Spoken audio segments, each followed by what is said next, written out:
आज काय स्पेशलमध्ये मी रुपाली तुमच्या सगळ्यांचं स्वागत करत आहे. तर आज आपण मस्त अशी साबुदाणा चकली करणार आहोत, जी वर्षभर सहज आपली स्टोर होते आणि खूप छान अशी उपासासाठी लागणारी ही चकली आपण करणार आहोत. तर त्यासाठी साहित्य इथे मी रात्रीच अर्धा किलो साबुदाणा भिजत घातला होता आणि तुम्ही पाहू शकता मऊसूत असा तो भिजलेला आहे. तर आता आपण एका कढईमध्ये 1 वाटी पाणी घ्यायचं आहे आणि ते असं छान आता गरम करून घेणार आहोत. अगोदर इथे मी 1च वाटी पाणी वापरलेलं आहे आणि हा जो साबुदाणा आहे तो आपण सगळा सुट्टा करून घ्यायचा आहे. सर्व तो व्यवस्थित सुट्टा करून घ्यायचा आहे आणि जे हे आपलं पाणी तापण उकळलं की आपण हा साबुदाणा त्यामध्ये घालून घ्यायचा आहे. इथे आपला सर्व साबुदाणा आता सुट्टा झालेला आहे, पाणीही उकळलेलं आहे आपलं. तर आपण थोडा थोडा करून हा साबुदाणा ह्याच्यामध्ये घालून घेऊया. इथे पाण्याचं असं काय मेजरमेंट नाही, तुम्हाला जेवढं पाणी म्हणजे साबुदाणा थोडासा घट्टसर झाला तर तुम्ही वरतूनही पाणी टाकू शकता. इथे मला 2 वाट्या पाणी लागलेलं आहे आणि पाणी घालताना वरतून गरमच घालायचं आहे. हा साबुदाणा छान आपण तो ट्रान्सपरंट होईपर्यंत परतून घ्यायचा आहे आणि साबुदाणा परतण्यासाठी असं जाड बुडाचंच पातेलं किंवा कढई घ्यायची, कारण की शक्यतो ते खाली लागण्याची शक्यता असते. आता तो पाहू शकता मस्त असा ट्रान्सपरंट होत आलेला आहे आणि तुम्ही पाहू शकता साबुदाणा खालीही चिटकलेला आहे. त्यासाठीच आपण घेताना कढई किंवा पातेलं जाड बुडाची घ्यायची, म्हणजे तो खाली लागणार नाही. तर इथे पाहू शकता तो असं मस्त आता ट्रान्सपरंट होत आलेला आहे. तरी आपण अजून एक 5 ते 10 मिनटं त्याला छान असा वाफवून घेऊयात. तर इथे पाहू शकता एक 5 मिनटानंतर साबुदाणा मस्त असा ट्रान्सपरंट होत आलेला आहे, छान असा मऊ झालेला आहे तो. गरज वाटली तर तुम्ही त्यात थोडं थोडं पाणीही टाकू शकता.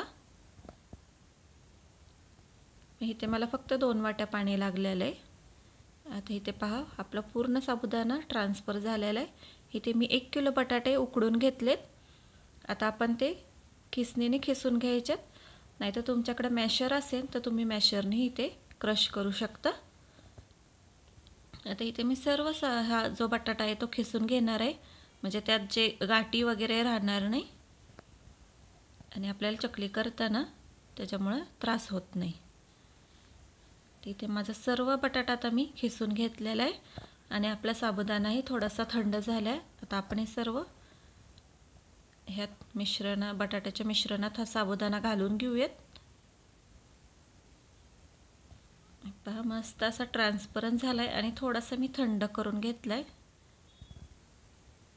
त्यात आपण ही वाटलेली मिरची, इथे मी ज्या लाल मिरच्या होत्या पिकलेल्या त्या घेतल्यात आणि चवीनुसार मीठ. वाळवणाच्या पदार्थात मीठ थोडंसं शक्यतो कमीच टाकायचं, कारण की पदार्थ वाळल्यानंतर नाहीतर तो खारट लागतो, कारण की मीठ उडत नाही त्यातलं. आता हे छान आपण एकजीव करायचं आहे.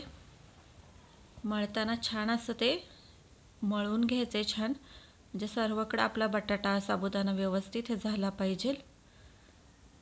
मिरची मीठ सर्व व्यवस्थित लागलं गेलं पाहिजे, त्यानुसार आपण ते मळून घ्यायचं आहे. मळायला थोडा वेळ जातो पण छान होतं चकली आपली. छान असं कुस्करून मळून घ्यायचं आहे, जेणेकरून ते छान असं एकजीव झालं पाहिजे आपलं पीठ.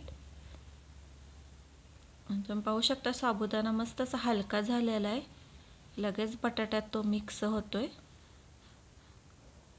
आणि आपण चकली घालताना सुद्धा अजिबात आपल्याला ते जड जात नाही, मस्त अशी आपली चकली होते.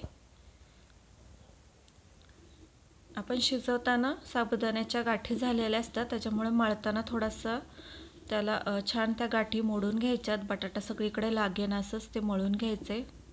ही थोडीशी प्रोसेस हे जाते, पण एकजीव करायचं चांगलं. आता पाहू शकता इथे आपलं मळून झालं आहे.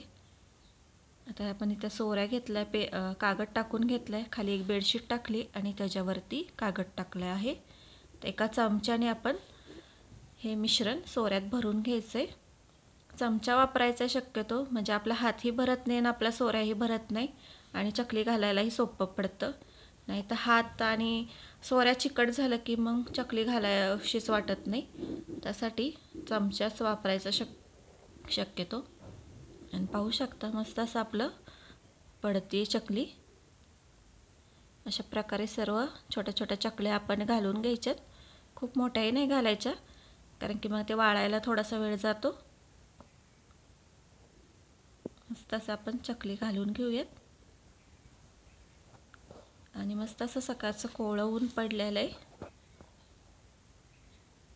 अशा प्रकारे आता आपण सर्व चकल्या घालायच्यात. तुम्ही पाहू शकता मस्त असं आपल्या सोऱ्यातनं अगदी हलक्या हाताने चकली पडती, अजिबात जात नाही. त्याच्यामुळे शक्यतो असं करून घ्यायचं. साबुदाणा आहे अजिबात जाचत नाही आपल्याला, सहजच आपली चकली होते. या प्रकारे मी सर्व चकल्या घालून घेतल्या आणि मस्त आता आपण हे दिवसभर वाळून घ्यायचे उन्हात. आणि तुम्ही पाहू शकता मस्त असं ऊनही पडले, कोवळं ऊन आहे आता. आणि 2 दिवसानंतर पाहू शकता मस्त असं आपल्या चकल्या खडखडीत वाळलेल्या आहेत. मस्त अशी खडखडीत वाळून तयार झाली. आणि आता आपण तळून पाहूयात आपल्या चकल्या कशा फुलतात ते. तर तुम्ही साईजला पाहू शकता मस्त अशी आपली डबलच चकली होतीये तळून. तर नक्की अशा पद्धतीने एकदा करून पहा. मस्त अशा खुसखुशीत होतात, अजिबात अशी निबार चकली लागत नाही आपली. अगदी ज्याला दात नाही तेही खाऊ शकतील अशी मस्त खुसखुशीत होती ही चकली. तर अशा प्रकारे आपण सर्व चकल्या तळून घ्यायच्यात. थोड्याशा हलक्या गॅसवरच आपण म्हणजे स्लो गॅसवरच तळायच्या. फास्ट गॅसवर तळल्या तर चकली आतनं कडकच राहते. पाहू शकता मस्त अशी डबल साईजमध्ये अगदी दुप्पट फुलली आपली ही चकली. आणि मी ते चकली तुम्हाला तोडून दाखवते. मस्त अशी क्रिस्पी क्रंची झालेली पाहू शकता. तर तुम्हाला ही रेसिपी आवडली असेल तर चॅनलला लाईक, शेअर आणि सबस्क्राईब करा. धन्यवाद.